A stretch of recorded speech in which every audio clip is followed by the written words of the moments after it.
Men, we have our mission. Find Scott and Tyler.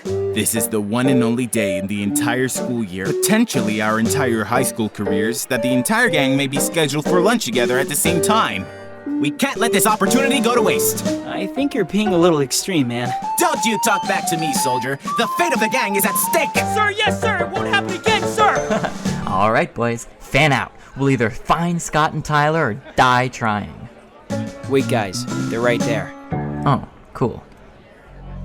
Come on, Scott. Your history teacher can't be that bad. Man, I swear she is certifiably crazy and surprisingly lazy.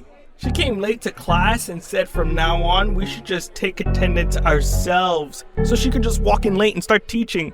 But then she didn't even tell us anything about history. She didn't even give us a syllabus. Well, what did she do? What was the lesson on? Etymology. Edo, what? Etymology. You know, the study of words. You said this was a history class? What teacher is this? Miss Godison? She wanted us to call her the GOAT. Is it just me, or is everyone here, besides us, insane? Join the musical. I think it's just you, man. My teachers are all normal, although the year is young. I disagree with you there. Me and Adam have this wacko English teacher. What did you think of her, Adam? You know, if I'm being, perfectly honest, the only thing I've been thinking about is how when we were getting that tour of the school and we were right around this room, we just could not get enough of how big that auditorium was. We just kept talking about it. Adam, are you doing homework? No, sorry.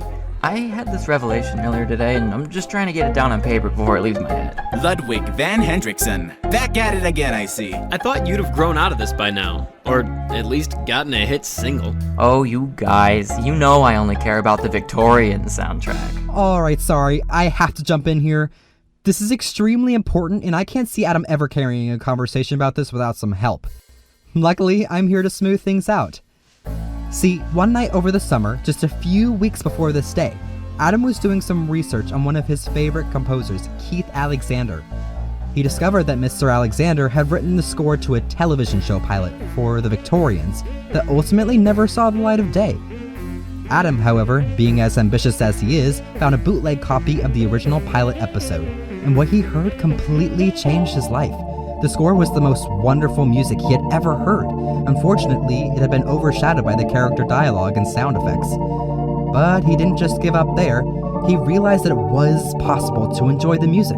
It was just going to take some work. For the rest of the summer, Adam began to study music theory. He used this knowledge in an attempt to recreate what he came to refer to as the perfect score, or the Victorian soundtrack. Though Adam knew he could never bring it to life in the same way that Mr. Alexander did, he still gave it his best and vowed to himself that he would never give up until he was satisfied. Though, if I'm being honest, that might take a while. Well, great. This was the class I'm least excited for. Computer keyboarding. Why are you so bummed out about it? Because I'm not an idiot. I have no problem typing on a keyboard. Oh, man. Adam, I think I know your problem. What? Oh, yeah. You were definitely sick on the day we took the keyboarding test. The keyboarding test? You know, the test you take so you don't have to take computer keyboarding. Last year, in middle school. Oh yeah, you were definitely absent that day, dude. Oh, great. It's not my fault. I had a sore throat.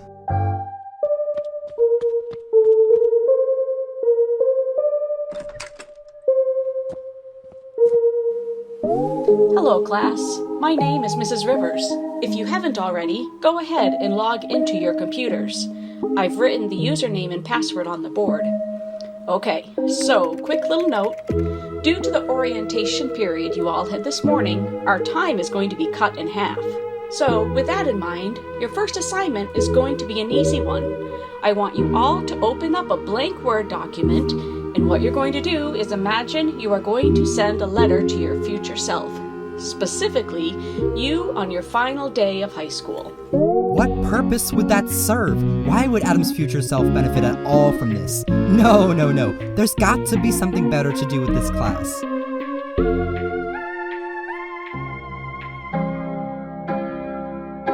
Yes! Dear Mr. Alexander, my name is Adam Hendrickson, and I am 14 years old. I've recently began to take an interest in music composition, much like yourself. One of my biggest inspirations for composing is your score to the unreleased television show pilot, The Victorians. It's my understanding that only the pilot episode was ever produced for that show, and I've seen it. I absolutely adore the music you wrote for it. I hope it's not asking for too much if I asked you for that music. I have spent months studying it. I know every note of every measure of every track, and wish for nothing more than to hear that beautiful music the way it was designed to be heard. Signed, your biggest fan. Adam, we're sleeping over at Scott's basement tomorrow night. Oh, perfect! Hopefully I've got a response about the Victorian soundtrack by then. The what now? Oh, never mind. You'll see. Hopefully. All right, man. I've got to get to my bus. I'll catch you later. Adam, don't you think this is all a bit crazy? It's the first day of high school and you can't stop thinking about this soundtrack. I don't think so. I can't exactly pinpoint what it is about this that fascinates me so much. Alright, I'm not judging or anything. I didn't think you were. Alright, I'll catch you tomorrow at school, and then in the basement. Oh, it's gonna be a grand time indeed. And if all goes right, we can celebrate me getting the Victorian soundtrack.